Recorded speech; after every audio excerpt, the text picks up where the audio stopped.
동물권을 포함해서 생태계에 대한 관심이 아주 그야말로 폭증을 하고 있는데요. 이 책에서 선생님은 그 관심이 역편향을 불러오지 않을까 그런 우려를 표하십니다. 동물로의 선회를 대변하는 서양의 여러 담론은 형이상학적 인간성을 비판하고 그것과 동물성의 확연한 구별에 반대하는 가운데 인간됨의 존엄과 위대성을 폄하하는 결과가 될 우려가 없지 않다.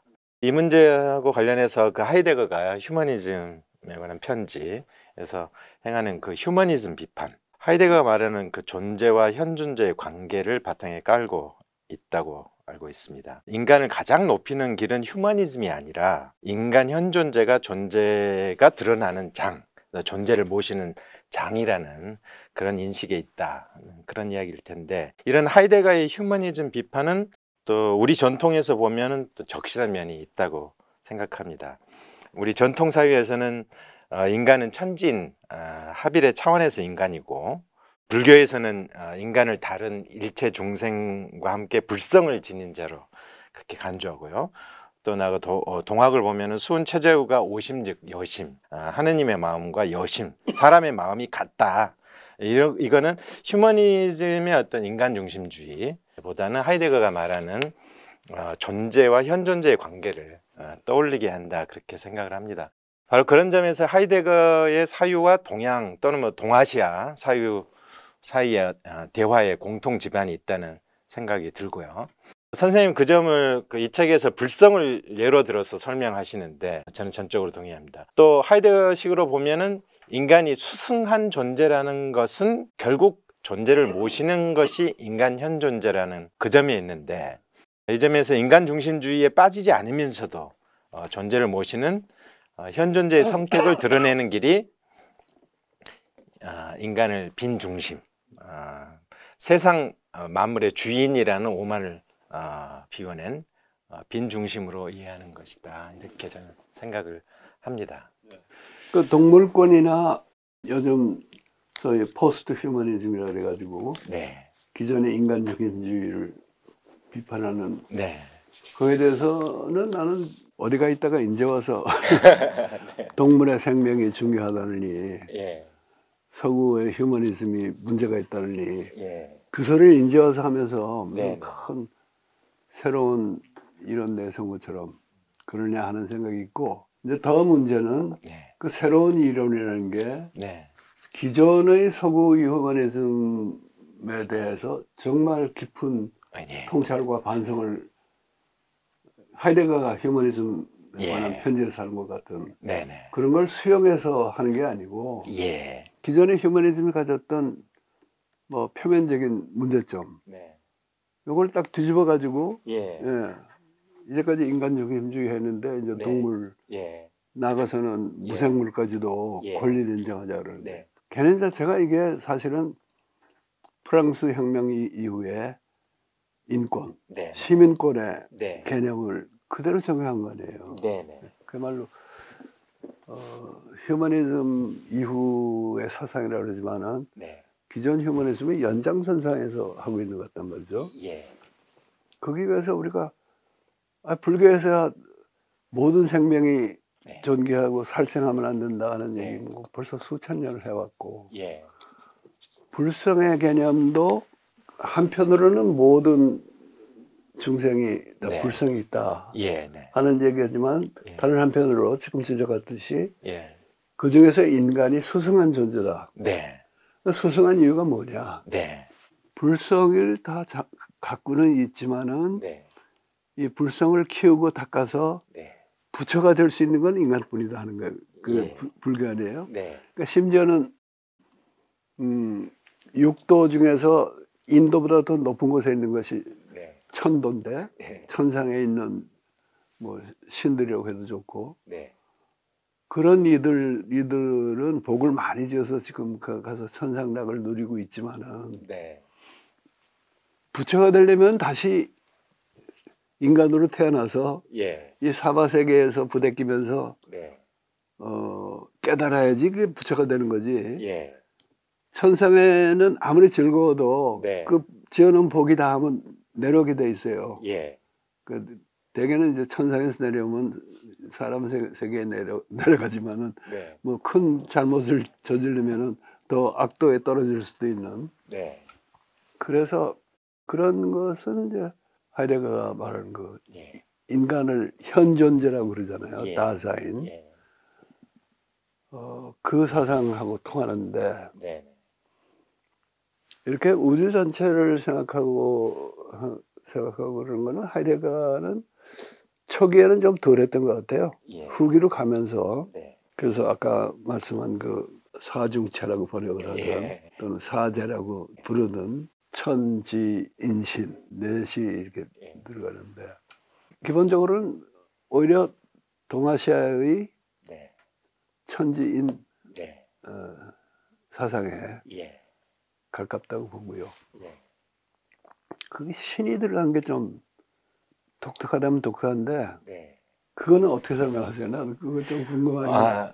그게 아마 저는 서양의 기독교 문명의 영향이 아닌가 저는 그렇게 생각을 하고요. 우리 문화에서는 천지인으로 끝날 수 있는 것이 천이 어떤 물질적 세계로서의 천일 수도 있지만 또 동시에 어떤 신적인 어떤 것을 떠올리게 하는.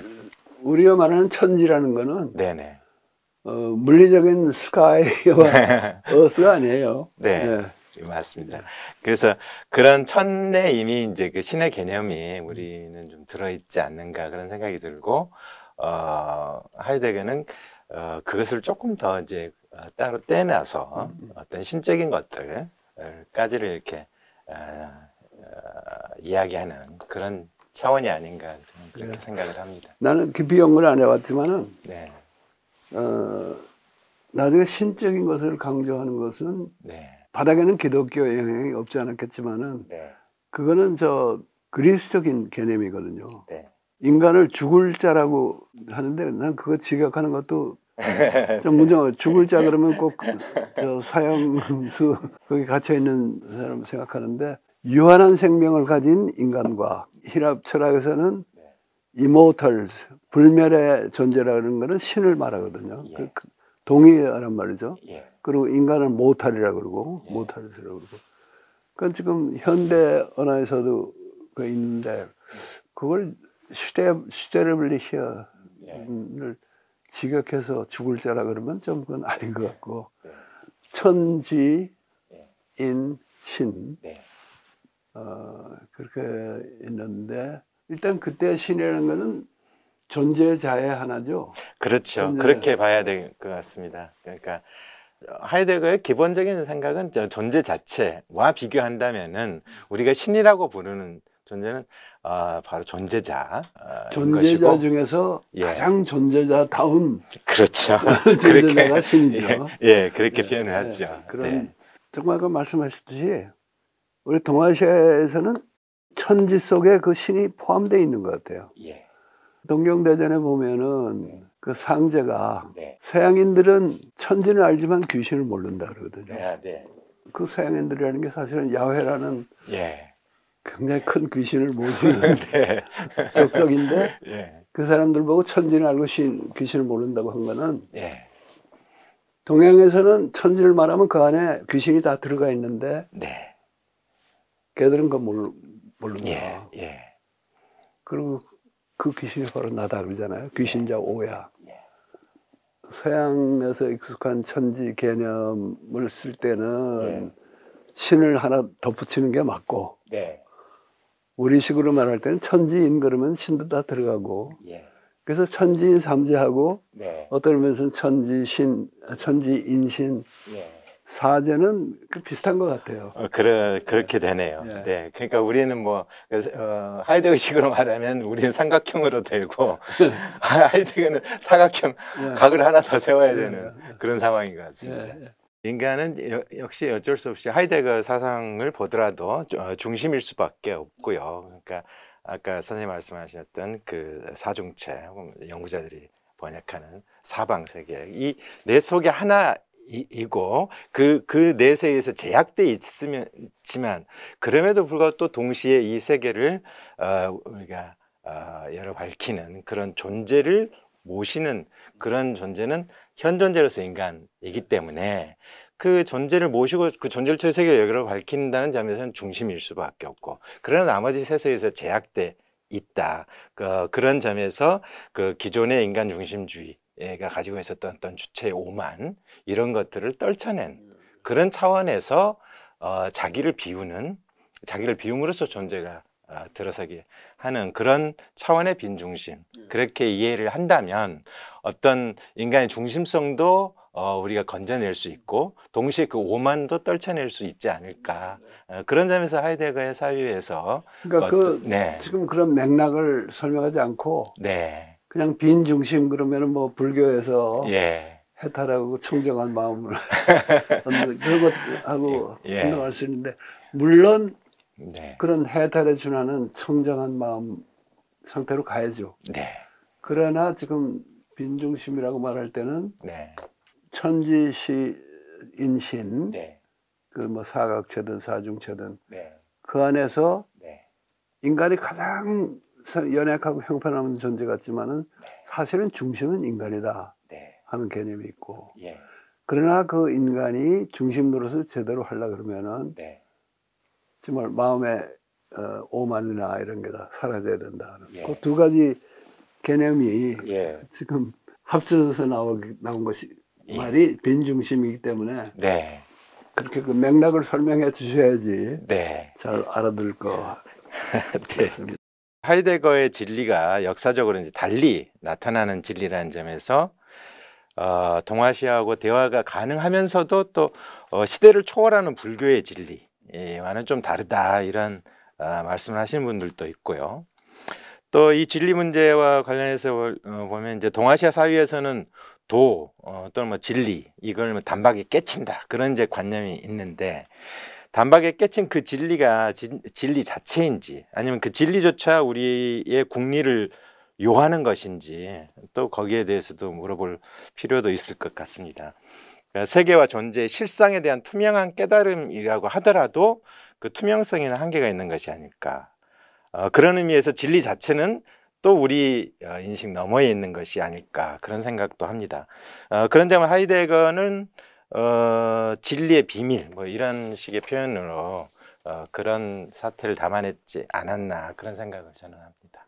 하이데거가 말하는 진리하고 네. 그냥 불교에서 깨달음을 통해서 진리를 깨친다, 네. 또는 진여를 깨친다 네. 하는 그거는 조금 차원이 다른 개념 같아요. 네.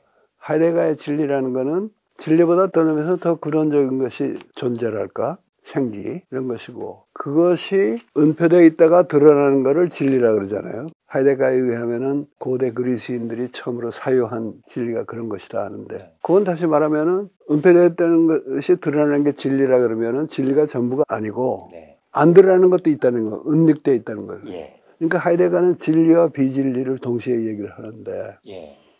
불교에서 말하는 진여라든가 그것은 은현자재라는 표현도 쓰는데, 예. 숨겨졌다, 드러났다, 예. 자기 마음대로 한다. 네네. 은현자재한, 원불교에서도 그 표현을 씁니다. 네. 은현자재하는 일원상의 진리라는 얘기가 합니다. 예.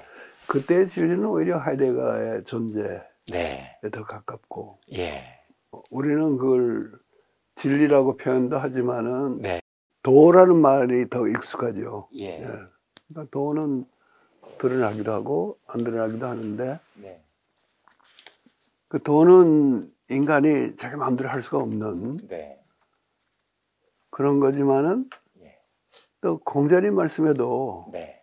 인능홍도 비도홍인이란 말이 있거든요. 그러니까 예. 사람은 도를 크게 키울 수 있는데 도가 사람을 키우지는 않는다 하는 거 보면은 역시 천지인 삼재 중에서 인이 중심이다. 천부경에는 인중천지일인가? 네. 그런 표현이 있을 거예요. 예. 그게 천부경에 있는 표현이 아니고 유교 사상에도 그런 사상이 있단 말이죠. 네. 그래서 하이데거가 그 인간의 현존재를 예. 중시하는 것은 인간 중심주의하고는 달리 네. 정말 동아시아 사상에서도 네.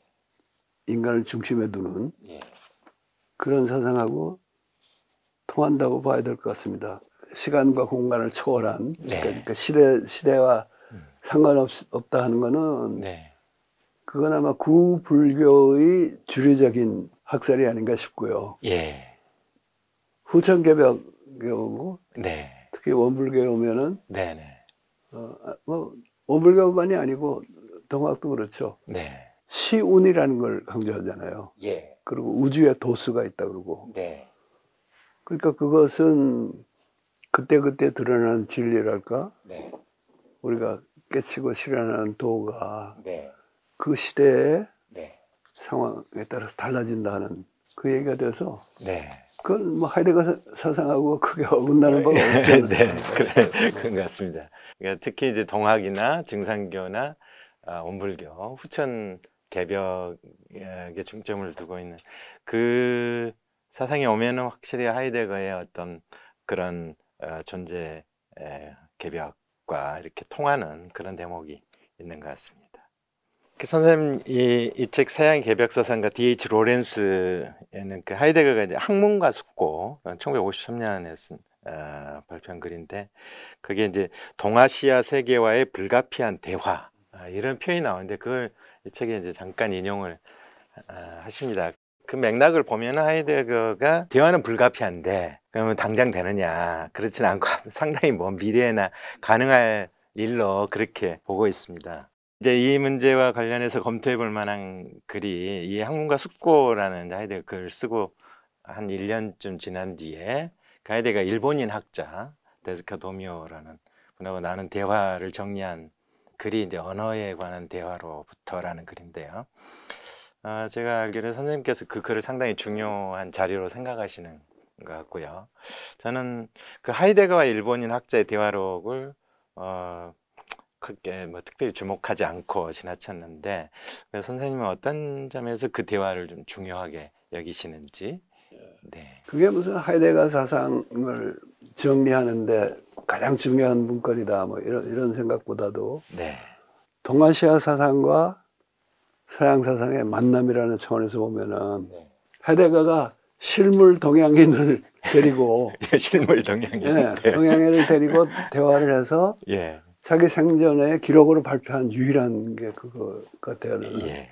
제자들은 중국 제자도 있고 네. 일본 제자도 있고 그랬지만은 네. 그렇게 자기 저작집에 네. 대화를 남긴 건 유일한 거니까 예. 그런 점에서는 일단 자동적으로 그거는 네. 관심을 끌게 돼 있고 네. 또 그걸 보면은 이제 대화를 하다 보니까 예. 하이데거가 자기 얘기를 굉장히 많이 자기 개인적인 얘기를 예. 자기 개인사적 연도 네. 자기 그 사상의 발달 예. 과정도 얘기하고 또 하나 나는 인상적이었던 거는 하이데거가 그래서 뭐 글을 봐도 하이데거는 정말 권륜 탄저하고는 거리가 먼 사람이에요. 네. 권륜 탄저 아니고 그냥 대추를 하나하나 잘근잘근 씹어서 네. 먹는 걸로는 예. 정말 타의 추종을 불허하는 네. 대가인데 대화 과정을 보면은 네. 이게 이제 동아시아 사상하고도 관련되니까 더 그럴지 모르지만은 네. 얼마나 네. 말 한마디 한마디를 조심하고 예. 머뭇거리고 네. 사유하는 자세랄까 네. 굉장히 인상적이었어요. 예, 예. 내용 면에서도 이제 언어에 네. 관해서 예. 많은 중요한 얘기가 나오고 예.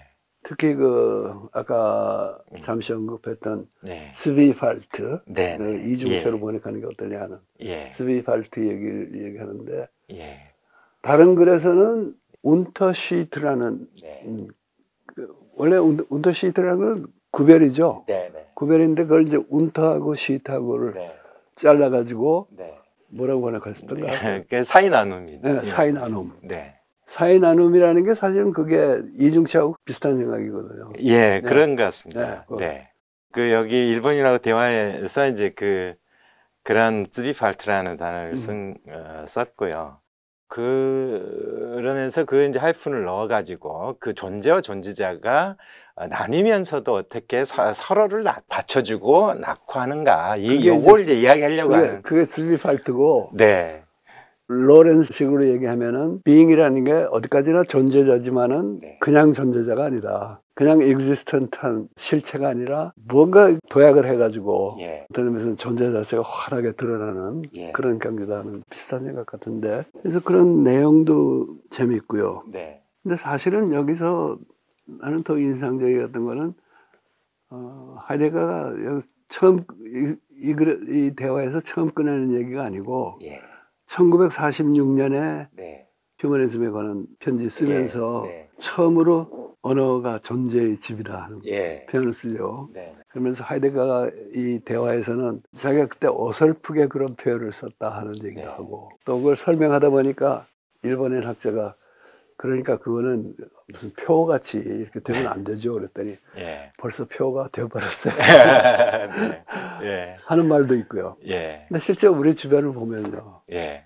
하이데거에 대해서나 존재에 대해서나 언어에 대해서 깊은 생각 없이 네. 언어는 존재. 존재의 집이다. 이거 너도 나도 예. 떠들고 있단 말이에요. 예. 그 표가 너무 네. 표가 돼버렸는데 예. 그 말을 거기다 이제 일본인하고 대화를 하다가 네. 하이데거가 이런 말을 합니다. 언어가 존재의 집이라고 하면은 네. 네. 우리 서양인들과 당신 동양인들은 다른 집에 거주하고 있는지도 모르겠습니다. 네. 우리가 추상적으로 언어 하지만은 일반 언어라는 게 없잖아요. 네. 언어라는 건 항상 특정 언어인데 예. 하이데거는 언어가 존재의 집이라고 그럴 때는 네. 내가 쓰는 언어가 내가 관계하는 존재의 집이다. 네. 그렇게 이해를 해야지. 네. 이건 무슨 추상적인 명제로 보면 안 된다는 얘기거든요. 근데 이제 그렇게 따지면요, 네. 서양의 언어하고 동양의 언어만이 네. 다른 집에 사는 게 아니고, 네. 가령 로렌스 영어를 쓰는 네. 로렌스의 영어를 쓰는 민족이나 예. 하이데거의 독일어를 쓰는 민족은 네. 또 다른 집에 거주하고 있다고 봐야죠. 예. 근데 이제 그 집과 집의 거리가 예. 그렇게 멀지 않고 우리 동양처럼 예. 멀진 않고 가옥 구조도 비슷한 점도 네. 많고. 네. 근데 이제 그걸 우리 쪽으로 가져오면은 네. 일본 사람하고 한국 사람 또 다른 예. 집에 살고 있다 이렇게 예. 봐야 되고, 예. 중국 사람 또 다르고요. 네. 그럼 우리가 사는 이 한국어, 네. 한국어를 네. 쓰는 우리가 사는 예. 존재의 집은 어떤 집인가? 네. 그거를 한번 숙고해 볼 필요가 있고, 네. 하이데거를 번역할 때도 그 우리말로 번역하는 이상은 네. 정말 우리말로 말이 되게 예. 번역해야 된다. 그래서 이제 번역에 대해서 내가 자꾸 예. 네. 꾀까다롭게 군 거 아니에요? 예. 근데 우리가 사는 이 한국인의 언어의 집은 어떤 집이라고 생각하세요? 그 유럽 사정을 보면은 하이데거가 난 프랑스어나 뭐 영어는 라틴어 쪽에서 이렇게 뻗어나간 2급 언어고, 독일어는 그리스하고 상당히 가까운 그런 적이다. 그래서 독일어의 어떤 순수성이 있다 이렇게 봤던 것 같고요. 그러다 보니까 이제 하이데거를 공부하면서도 또 하이데거에 대해서 저항감을 느끼는 프랑스 철학자들도 있는 것 같고요. 근데 하이데거가 그렇게 이제 그 존재는 언어가 존재의 집이다라고 그렇게 한 대목은 그 언어권마다 그 존재가 달리 드러날 수밖에 없다. 그것은 맞는 이야기 같고요. 그러나 또 그럼에도 불구하고 단순히 추상적인 차원이 아니라 그럼에도 불구하고 그 언어가 언어들끼리 통하는 그런 것이 있다면은 그렇게 달리 드러나더라도 또 그 존재에게서는 어떤 보편성이 있을 것이다. 그러니까 특성도 있고 맥락적 차이도 있지만은 동시에 또 근원적 보편성도 저는 있을 것이다 그렇게 생각하고요. 그렇기 때문에 또 사실은 언어가 다른데도 이렇게 대화가 가능하지 않는가 그런 생각이 듭니다. 근데 이 텍스트, 이 대화, 제가 뭐 굳이 이제 하이데거를 정리하면서 그걸 언급하지 않았던 것은, 제가 이제 한국인이고 대화하는 사람이 이제 일본인 학자인데, 좀 저한테는 하이데거가 너무 일본인 학자를 많이 대우해 준다는 생각이 좀 들었고요. 그래서 약간 조금 기분이 좀 그렇게 유쾌하지가 않았고, 네.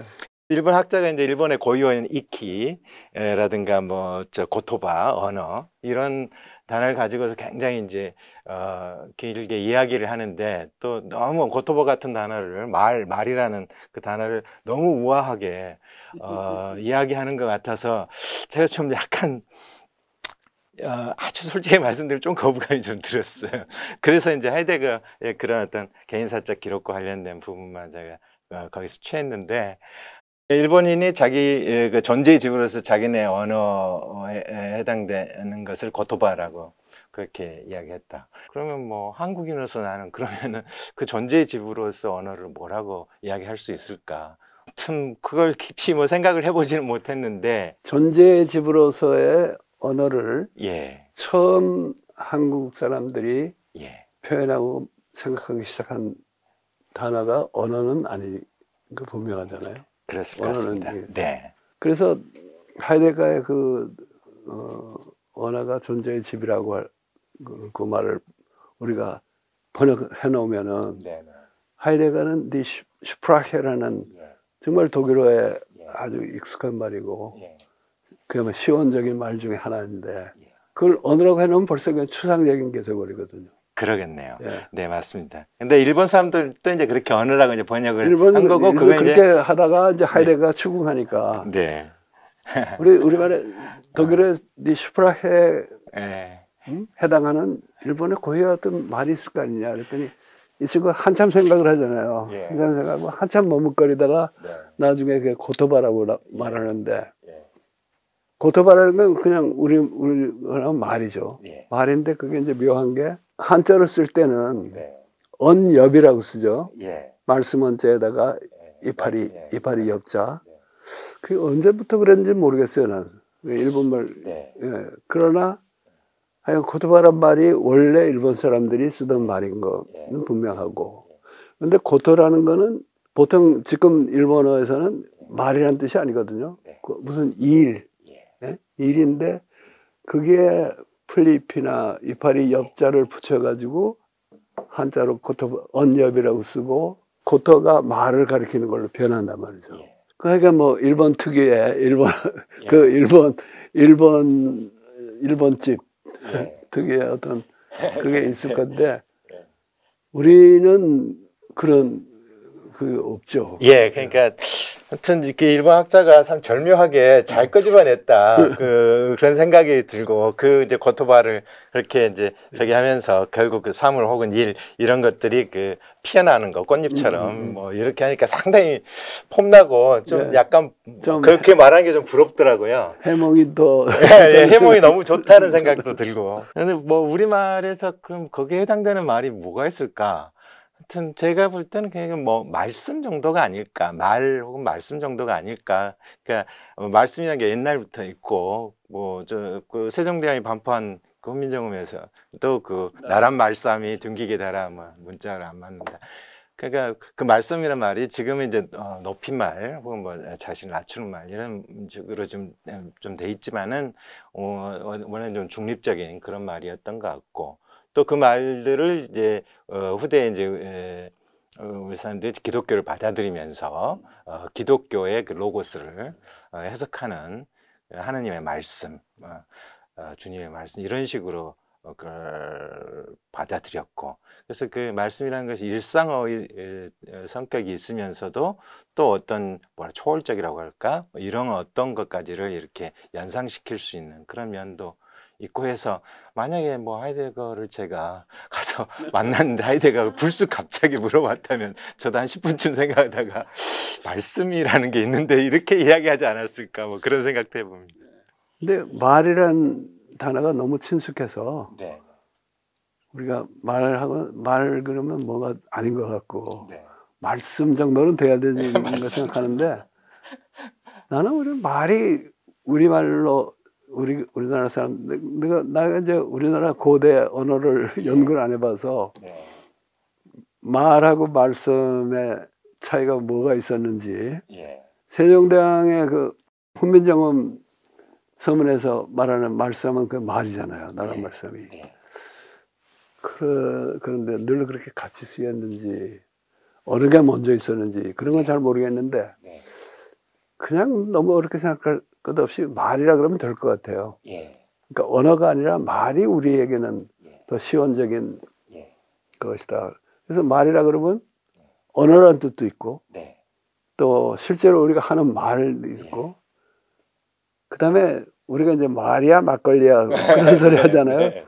말이 안 된다 네. 할 때는 그 말은 그냥 아무나 짓거리는 말이 아니라 네. 말이 되는 말. 네. 그 안 되면 그 이제 우리는 한자 하면 문자로는 어불성설이라고 그러잖아요. 예. 어라는 건 누구나 짓거리는 게 어고 예. 설은 그게 모여가지고 뭐가 되는 게 설인데 네. 그 말에는 야 그 말이 안 돼 네.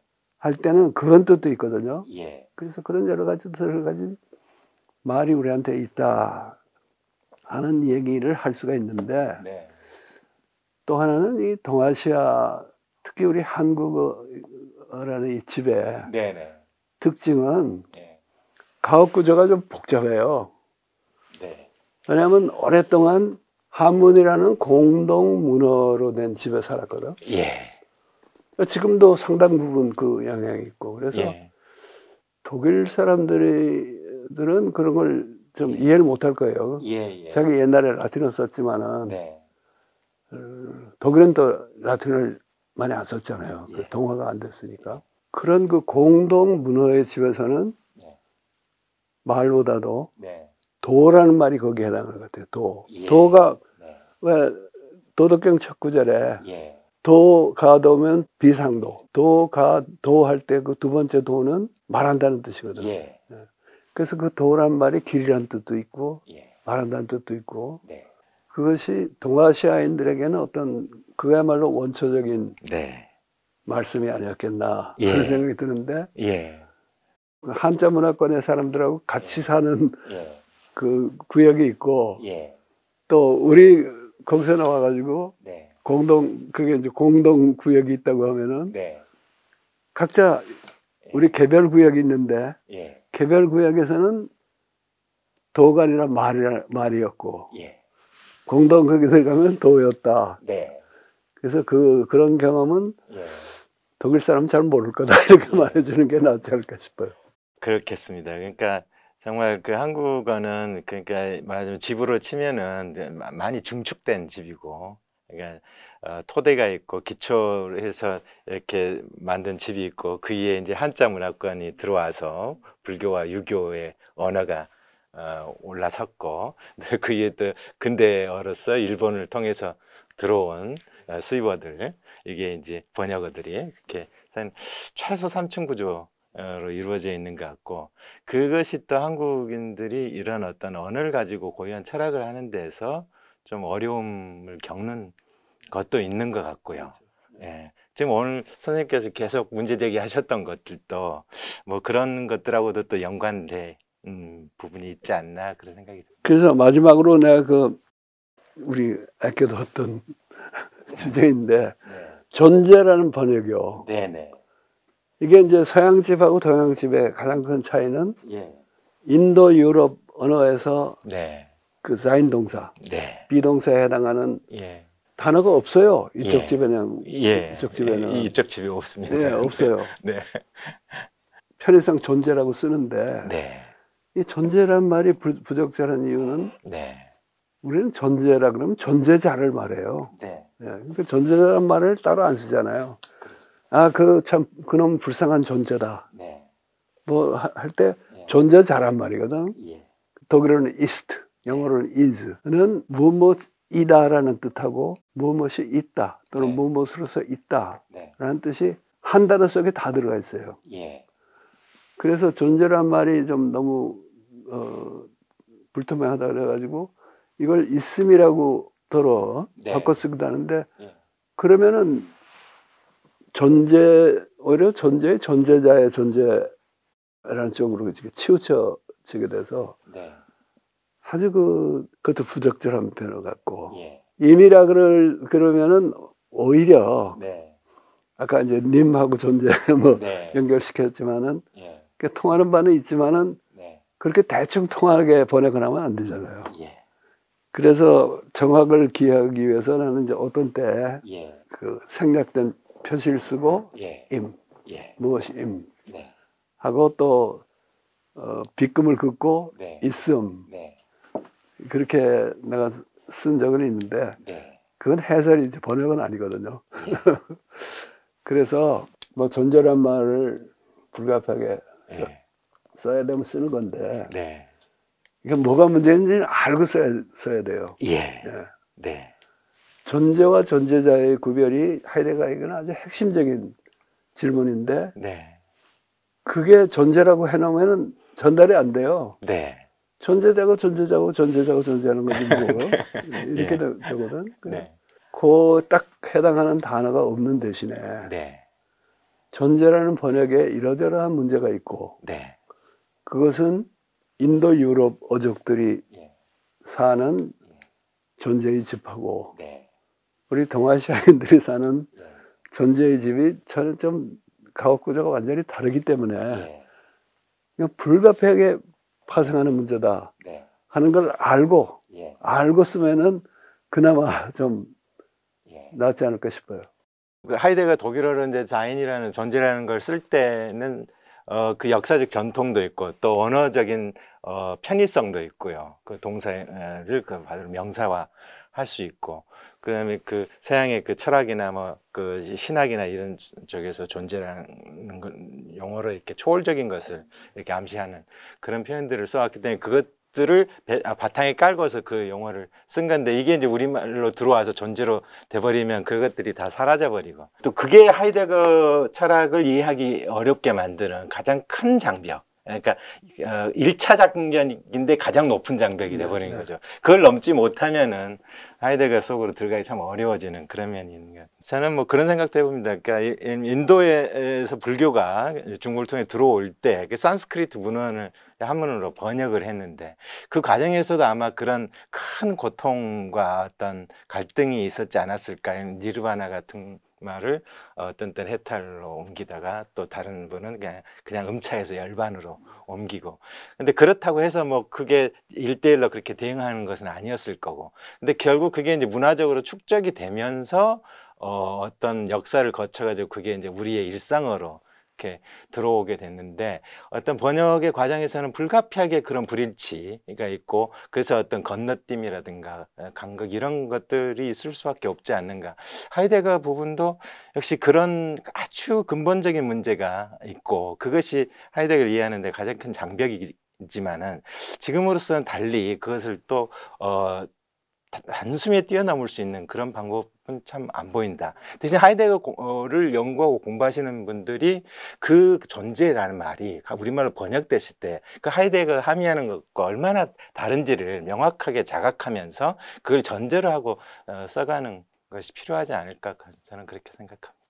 백 선생님 이렇게 직접 뵌 이 자리가 저한테는 정말 새해 선물 같았다 이렇게 생각이 됩니다. 이 자리에 나오기를 선생님께서 불러주셨기 때문에 제가 나올 수 있었지만은 이렇게 나오기를 정말 잘했다 그렇게 생각을 합니다.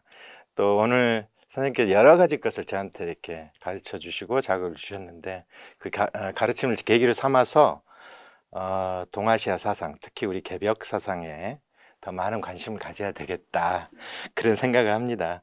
또 그 사실 우리의 문제를 풀어야겠다는 그런 발심이 강해야 서양 사상과의 만남도 또 더 충실해질 것이다 그렇게 생각을 합니다. 백 선생님의 책을 읽으면은 그 언제나 그게 개발의 힘을 주거든요.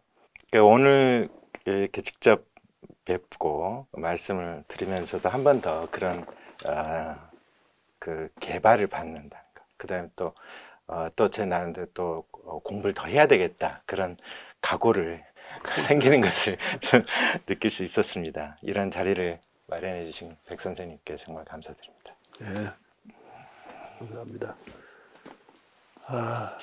백낙청 TV의 시청자 여러분, 오늘 다소 어려운 얘기도 나왔습니다만은 저는 그 어려운 얘기를 꽤 재밌게 풀어내지 않았나 하는 좀 자부심이랄까 자만심을 갖는데 시청자 여러분 어떻게 보셨는지 모르겠습니다. 아무튼 앞으로도 관심 가져주시고 많이 찾아주시기를 부탁드립니다.